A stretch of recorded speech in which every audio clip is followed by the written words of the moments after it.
would you have to be the aggressor in that fight to cut distance? You know, he's a tall guy, likes to move around. Like the most technical fighter, and I outboxed him. What the hell does Josh Taylor bring to the table? Just he bring my belts. That's all he does. But you know, Loma was a guy who came forward, and Josh is more. So Josh came forward too. I'm sure he did. He did the clinches. He did all the other stuff he had to do. Yo, at the end of it, man, y'all don't smell it, but I do. And I smell fear in all those guys. I can see it in their face. I can see it in their team. They feel that pressure. I'm young, but at the same time, I'm ready, man. I told y'all though, it's too late for all of them now. It's too late. The fact that I faced Lomachenko, I like to challenge myself first and foremost, and that just elevated me to a whole nother level now. June 19th, when it comes, y'all gonna really see it.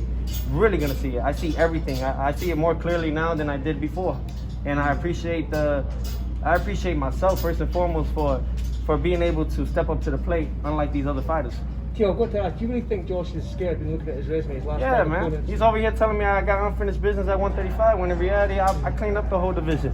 What do you say to David Haney then, who says you're not, undisputed champion because he's the WBC champion? He ain't the WBC champion. He is the email world champion. And it's plain and simple. He is the true definition of fake it till you make it. The only thing that's keeping him relevant right now is that fake ass belt. And hey, but he gotta focus on his fight right now with Linares, and then we'll go from there. So would you like that fight next to you? If you guys both win your next fight?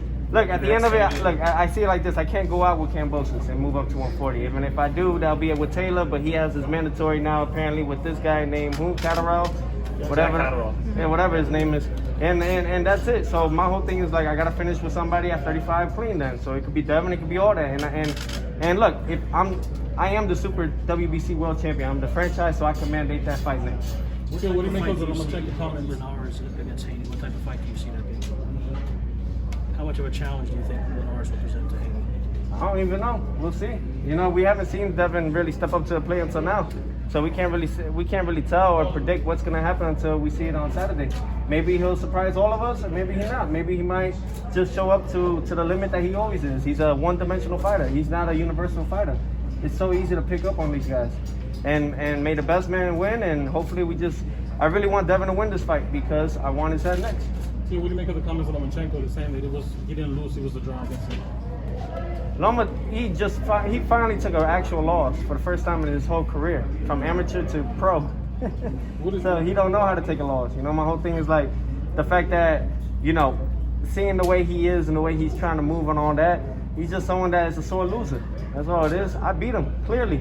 When I say come on and I said step up to the plate, he backed down. So it goes to show, man, and if we were to fight again, he'll get knocked out. And he knows it. I took his heart. So Kambosos fight then, June 19th in Miami. What does he bring to the table? I mean, we've seen him against Lee Selby. He's a come-forward fighter. He's aggressive as well. Can we expect nothing but fireworks? Yes, absolutely. June 19th, you guys are going to expect fireworks, man. You guys are going to see two fighters that are going to come right there into the middle of that ring and just let it all out. You know, all the hard work. This is week 10 of me. Been 10 weeks in camp right now for George Kambosos. They extended my fight for whatever reason, and it's all about preparing better and just making sure that we're ready for June 19th against Kambosos. It's going to be an event. You have J-Lo, Dave Baveman. Tell me about that. Yeah, man, we have a whole... I wish I could tell y'all my my ring walk, but, you know, you guys just have to tune in, man. It's all about being a showman, you know, and that's what I bring to the table. I ain't a fighter, I ain't no brawler, I ain't no boxer. I'm an entertainer, you know, and that's what it's all about. This is a sport of entertainment, and Triller right here behind me and everything. It's all about collabing now. We got the artists involved. We got J Balvin, Maluma, Meek Mill.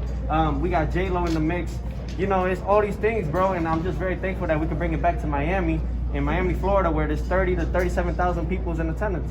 Tio, you've been listening to a lot of J. Cole in your conferences. What else is on your playlist? My playlist, man, it could be different things. You know, J. Cole, he just came out with his album, and hey, I feel like he drops a lot of jewels for me. A lot of things that we all need something to always remind us of what we got to do. You know, just because you make it to the top of something doesn't mean that you got to stop. You know, and a lot of people tend to do that. You know, when they make an X amount of dollars. Look, at the end of it all, man, look, I make money. Money don't make me.